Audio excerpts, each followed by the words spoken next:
tentang masalah zakat. Secara logika, karena pada waktu itu Allah Subhanahu wa taala mengetahui tabiat manusia, maka dikatakan Allah taala wa tuhibbunal mala hubban jamma. Kalian semua pasti sangat senang mengumpulkan harta, sangat senang dengan harta, mumpuni orang parangnya. Nah isu pengalatan makna iya itu lupa tahu puji lata orang parangnya. Sampai di hadis makna sekiranya manusia itu diberikan 2 tumpuk emas, pasti mereka menginginkan menjadi 3 tumpuk emas. Diberikan 3, pasti menginginkan yang namanya. Makanya Rasulullah juga mengatakan syai'ani la yashta'ani. 2 hal manusia tidak akan pernah puas, talabul ilmi wa talabul mal, menuntut ilmu dan menuntut harta. Allah sudah tahu semua itu. Kemudian Allah Subhanahu wa taala menurunkan satu ajaran. Ajaran itu yang bernama zakat. Tentu banyak manusia tidak mau menerima ajaran ini, karena mereka berusaha untuk mencari harta, siar dan madam sebagainya. Kemudian datang ajaran Islam agar supaya dikeluarkan zakatnya. Malah katanya kita ini mau menambah saja. Kenapa? Justru mau dikurangi.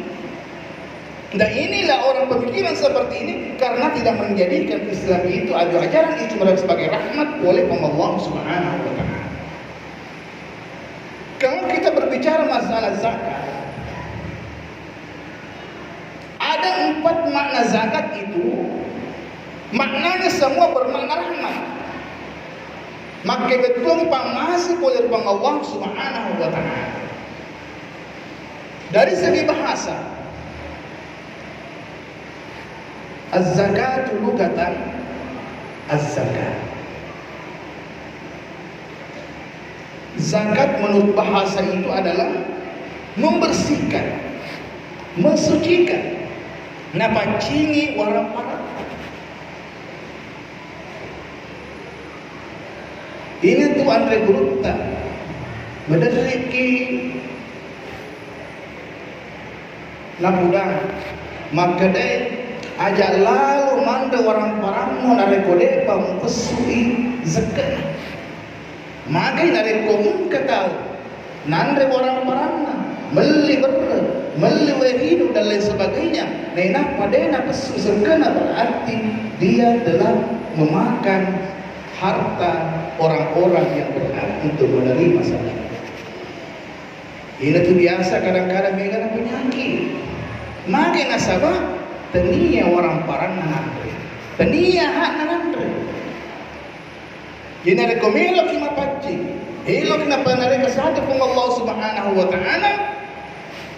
Ipacingi lo orang parang tanay nampa dikonsumsi. Itu berarti sebagai pemasih menurut. Kemudian yang kedua, makna yang kedua adalah anama. Anama itu artinya tumbuh, berkembang kita punya harta.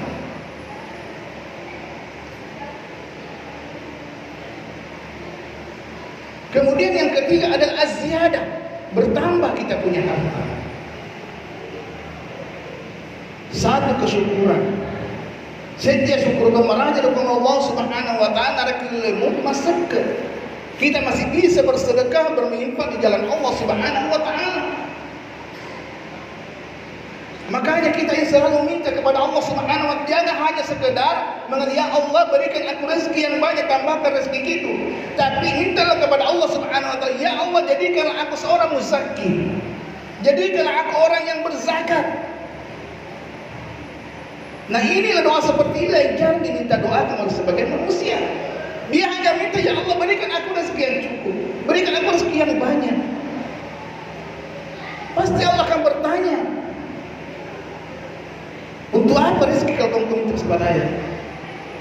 Untuk apa rezeki kalau kamu minta kepada saya? Rezeki untuk apa? Pasti aku tanya pun Allah. Tapi kalau kita minta ya Allah jadikanlah aku seorang muzakki.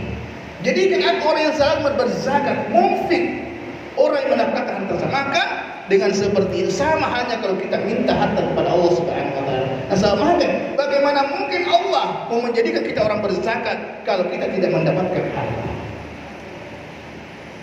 Kita kadang-kadang ini hanya minta langsung jalan pintas, tapi kita tidak mau minta bahwa jadikan kami sebagai orang yang muzaki, orang yang senantiasa menzakatkan harta. Jadi salah satu bentuk, salah satu tanda bahwa harta kita itu berkembang kalau setiap tahun zakat kita semakin meningkat. Berarti sudah banyak harta yang diberikan oleh Allah Subhanahu wa taala. Kemudian yang ketiga adalah as-silah. As-silah artinya adalah mengandung kebaikan, mengandung pangmasih.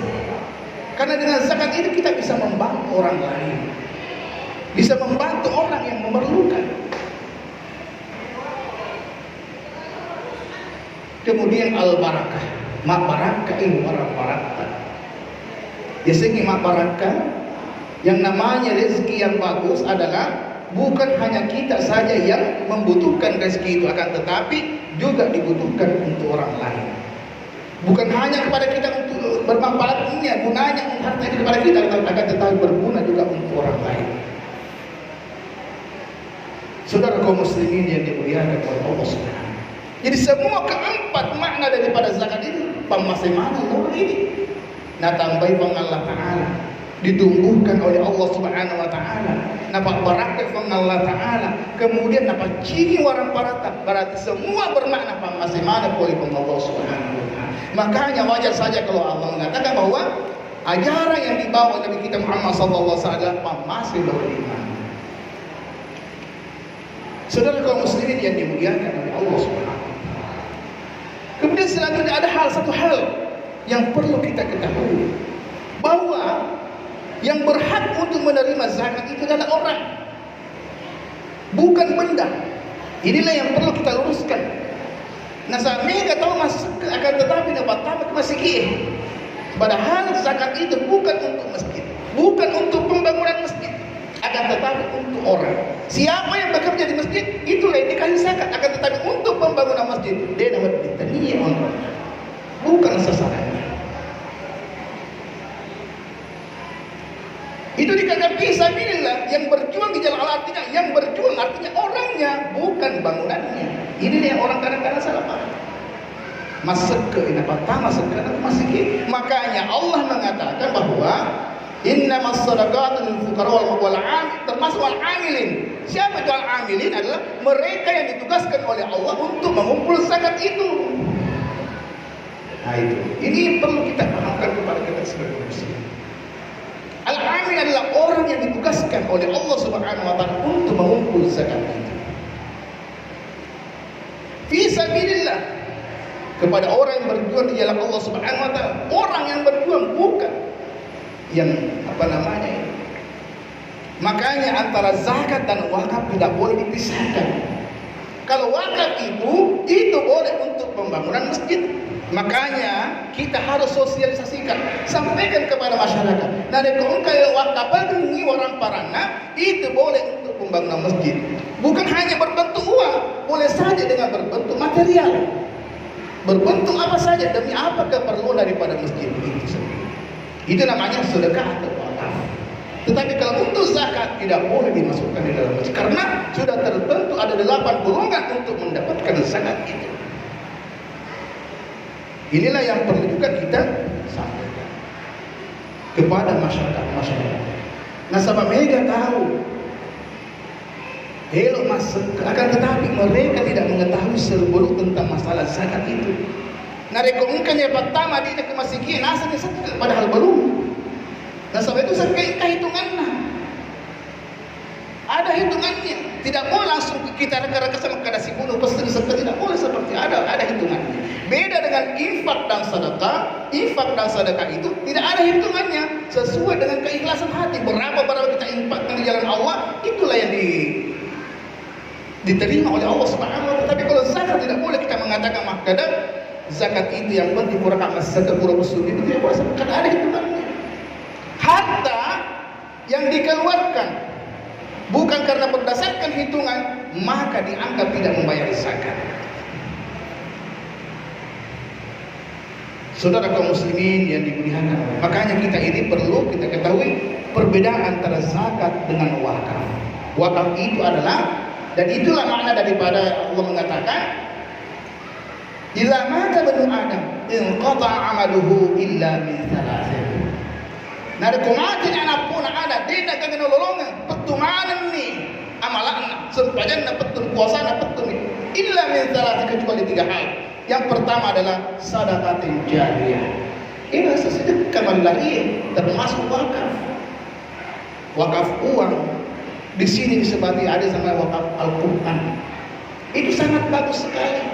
Orang mengumpulkan uang kepada seseorang, kemudian uang itu dibelanjakan untuk dibelikan Al-Quran, kemudian diwakafkan kepada anak-anak mengaji, kepada masjid dan lain sebagainya. Itu baru wakaf. Tapi zakat tidak boleh berarti seperti itu. Saudara kaum muslimin yang dimuliakan oleh Allah.